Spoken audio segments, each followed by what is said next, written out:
성경 한 구절 읽어보겠습니다. 우리는 그의 만드신 바라 그리스도 예수 안에서 선한 일을 위하여 지으심을 받은 자니 이 일은 하나님이 전에 예비하사 우리로 그 가운데서 행하게 하려 하심이니라. 여기서 우리는 그의 만드신 바라 라고 하니까 우리 육신을 하나님이 창조하셨다는 뜻으로 오해할 수 있습니다. 고린도 후서 5장 17절을 읽어보겠습니다. 그런즉 누구든지 그리스도 안에 있으면 새로운 피조물이라.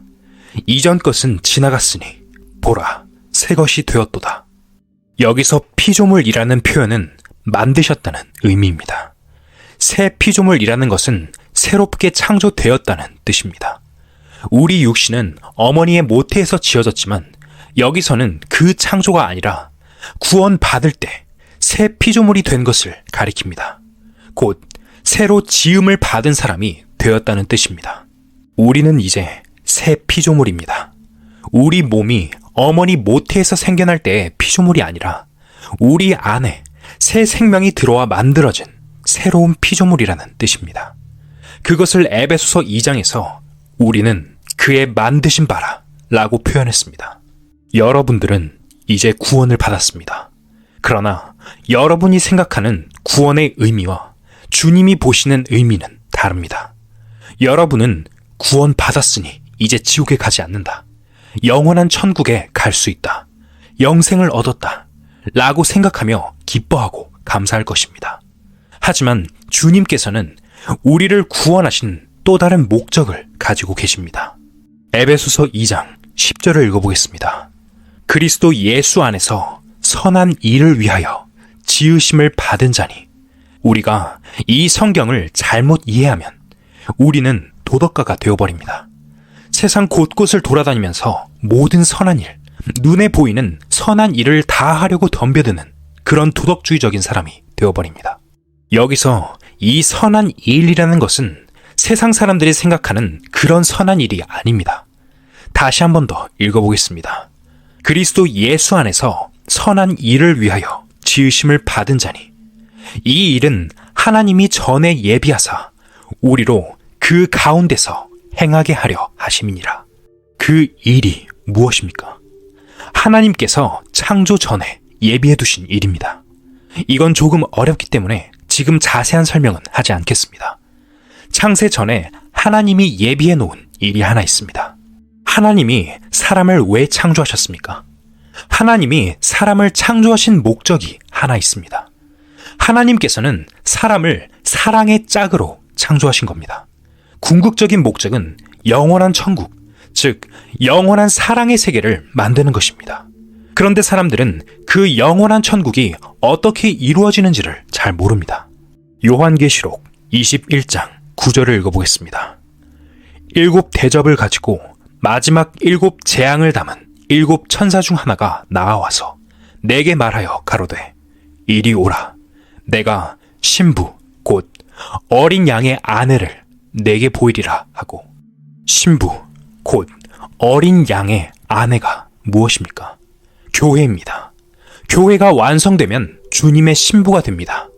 아직은 신부가 아니지만 교회가 완성되면 주님의 신부가 됩니다. 그래서 사도 요한이 계시를 받는 중에 신부를 보여주겠다. 어린 양의 아내를 내게 보여주겠다 라고 했습니다. 이어서 10절부터 읽어보겠습니다.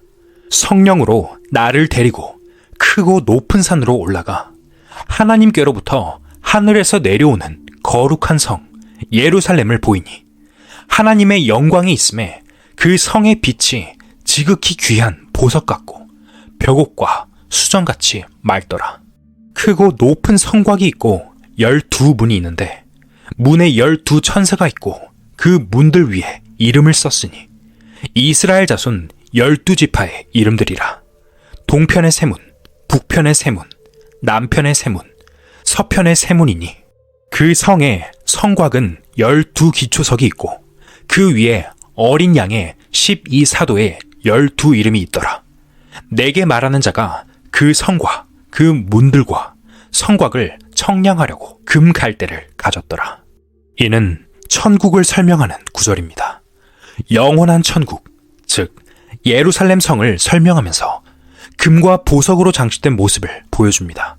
그리고 이 성을 요한에게 보여주면서 주님의 신부라고 말을 했습니다. 여기서 금과 보석은 우리 신자들을 말합니다. 구원받은 사람 중 어떤 이는 보석 역할을, 어떤 이는 금 역할을, 어떤 이는 은 역할을 한다는 의미입니다. 교회가 완전히 완성되면 그것이 곧 신부이자 천국입니다. 여기에서 가장 중요한 점은 주님과 교회 사이에, 또 교회 신자들 사이에 완전한 사랑의 세계가 이루어진다는 것입니다. 지금 우리가 구원을 받았고, 그래서 새로운 피조물이 되었는데 우리가 선한 일을 위해서 지음을 받았다는 말이 무슨 말이겠습니까? 그 선한 일은 바로 사랑입니다. 구원받은 사람들끼리 서로 사랑하는 것과 구원받은 사람이 구원받지 못한 사람을 사랑하는 것은 완전히 다릅니다. 뜻이 다릅니다. 구원받은 사람과 구원 못 받은 사람 사이에는 서로 사랑하는 것이 없습니다. 서로 사랑할 수가 없습니다. 구원받은 사람이 구원받지 못한 사람을 불쌍히 여기는 마음으로 사랑하는 것은 일방적인 사랑입니다. 구원받지 못한 사람하고 구원받은 사람하고는 서로 사랑할 수가 없어요. 서로 사랑하는 것이 있을 수 없습니다. 왜냐하면 구원 못 받은 사람은 하나님의 사랑을 모르기 때문입니다. 로마서 5장 5절에는 소망이 부끄럽게 아니함은 우리에게 주신 성령으로 말미암아 하나님의 사랑이 우리 마음에 부은 바 됨이니 라고 되어 있습니다. 하나님의 사랑이 우리 마음에 부어졌을 때, 아, 하나님 감사합니다 하며 하나님의 사랑을 깨달았습니다. 그런데 구원 안 받은 사람은 하나님의 그 사랑을 모르는 거예요. 그러니까 교제가 안 되는 겁니다. 나는 하나님의 사랑을 아는데 구원 받지 않은 사람은 하나님의 사랑을 이론적으로 말할지는 모르지만 참으로 알지는 못합니다. 그러니까 교제가 안 되는 겁니다. 그래서 내가 일방적으로 불쌍하다, 구원을 받아야 될 텐데 하는 마음으로 사랑하는 것뿐이지 서로 사랑할 수는 없습니다. 서로 사랑하는 것은 아닙니다. 구원받은 사람과 구원받은 사람끼리 서로 사랑하는 겁니다. 왜 그럴까요? 하나님의 사랑을 나도 알고 저 사람도 알고 있으니까요. 그렇지만 처음부터는 사랑하기는 힘듭니다. 하나님의 선한 뜻은 구원받은 사람과 구원받은 사람이 서로 사랑하면서 진정한 교회를 이루어가는 것입니다. 그게 하나님의 뜻입니다. 그것이 창세 전부터 계획하신 하나님의 계획입니다. 하나님의 예정입니다. 교회는 서로 사랑하는 공동체입니다. 요한 1서 4장 12절을 읽어보겠습니다. 어느 때나 하나님을 본 사람이 없으되 만일 우리가 서로 사랑하면 하나님이 우리 안에 거하시고 그의 사랑이 우리 안에 온전히 이루느니라. 저는 어느 날 창세기 5장에 에녹이 300년 동안 하나님과 동행하다가 하나님이 데려가셨다는 내용을 보게 되었습니다. 이것은 우리가 들림받는 문제와 관계가 있습니다. 들림받는 일의 그림자입니다. 들림받을 사람은 하나님과 동행을 해야 됩니다. 에녹은 하나님과 동행을 했는데 우리는 어떻게 하나님과 동행을 합니까? 어떻게 내가 하나님과 동행을 할까요? 하나님은 눈에 보이지도 않는데 그 당시에는 어떻게 하는 것이 하나님과 동행하는 것인지 굉장히 궁금했어요. 그런데 어느 날 요한 1서 4장 12절을 읽다가 저는 그 해답을 찾았습니다. 어느 때나 하나님을 본 사람이 없으되 만일 우리가 서로 사랑하면 하나님이 우리 안에 거하시고, 저는 이 말씀을 읽다가 하나님과 동행하는 방법을 알았습니다. 우리가 서로 사랑하면 하나님이 우리 안에 거하신다고 했습니다. 우리가 서로 사랑하면 하나님과 동행하는 거예요. 바로 이것이 하나님과 동행하는 길입니다. 구원을 받았어도 들림 받을 때에 같이 들림을 못 받고 남는 사람이 있습니다. 롯의 처처럼 뒤처지는 사람이 있습니다. 우리가 서로 사랑하면 하나님은 우리 안에 거하신다고 했습니다. 하나님께서 우리 안에 거하시니까 하나님과 동행하는 사람은 언제든지 들림받는 데에 거리낌이 없습니다. 우리가 서로 사랑한다는 것은 구원 안 받은 사람과의 사랑이 아니고 구원 받은 사람이 서로 사랑하면서 교제를 가지는 것입니다. 그래야만 그 안에 하나님이 계시는 겁니다. 그것이 하나님과 동행하는 방법입니다. 이제 여러분들이 알아야 할 것은 우리가 구원받은 이후에 중요한 것이 성도들과 서로 교제를 가져야 한다는 점입니다. 구원받은 사람끼리 연락을 하고 교제를 가지는 것, 또 사랑을 나누는 것, 이것이 굉장히 중요합니다. 형편이 여의치 않다면 다니던 교회에 그대로 다녀도 괜찮습니다. 다만 구원받은 사람들과의 연락을 끊어서는 안 됩니다. 구원받은 사람들의 모임에 같이 참여하고 또 서로 연락도 하고 함께 하면서 다녀도 좋습니다. 다니는 교회 사람들하고 친해져서 그들을 구원의 길로 인도하는 것도 중요한 일이기 때문입니다. 그러나 그보다 더 중요한 것은 구원받은 사람들과 믿음의 교제를 가져야 한다는 것입니다.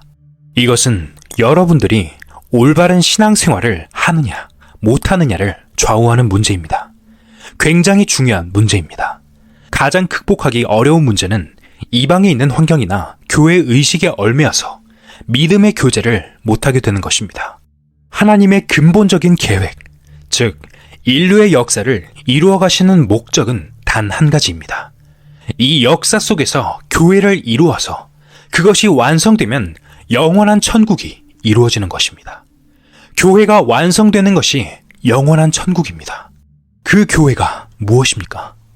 교회는 구원받은 사람들의 집합체입니다. 구원을 안 받은 사람들은 아무리 교회에 다녀도 그것은 천국하고는 관계가 없습니다. 아무런 관계가 없는 것입니다. 앞으로 또 중요한 문제가 있습니다. 진정한 교회가 어떻게 세워지느냐 하는 것입니다. 그 과정에는 은사 문제가 있습니다. 방언하는 문제, 병 고치는 문제, 그런 것도 성경대로 전부 있어야 하지만 그것이 무슨 뜻인지 여러분들이 정확히 알아야 됩니다. 그것을 제대로 알지 못하면 안수하고 병 고치고 방언한다고 하는 곳이면 아무데나 가고 기웃거리게 됩니다. 성경이 말하는 참된 방언과 병 고침이 무엇인지 분명히 알아야 합니다. 그러면 미혹에 빠지지 않습니다. 여러분이 잘못 이해하고 있는 여러 문제를 성경 말씀으로 하나씩 정리해 나가야 합니다. 구원받은 것만 해도 큰 축복이지만 그 위에 더 큰 축복이 기다리고 있습니다. 우리는 성경을 알아가면서 또 신앙생활을 해가면서 그 큰 축복이 무엇인지 알아갈 수 있어야 합니다. 그것은 눈에 보이게 나타나는 게 아닙니다. 진정한 축복은 눈에 보이지 않습니다. 하지만 우리는 말씀을 통해서 그것을 확실히 알 수 있습니다. 아무쪼록 여러분들은 구원을 받았으니까 열매를 맺을 수 있도록 꾸준히 믿음으로 나아가서 진정한 신앙생활이 무엇인지 깨닫게 되길 바랍니다. 다 같이 기도하겠습니다. 거룩하신 주님, 감사합니다.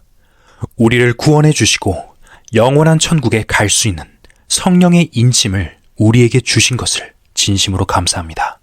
우리가 이 어지럽고 죄 많은 세상에 살면서 죄악에 물들어서 이 놀라운 은총의 기회를 잃어버리고 멸망으로 갈 수밖에 없는 인생들이었습니다.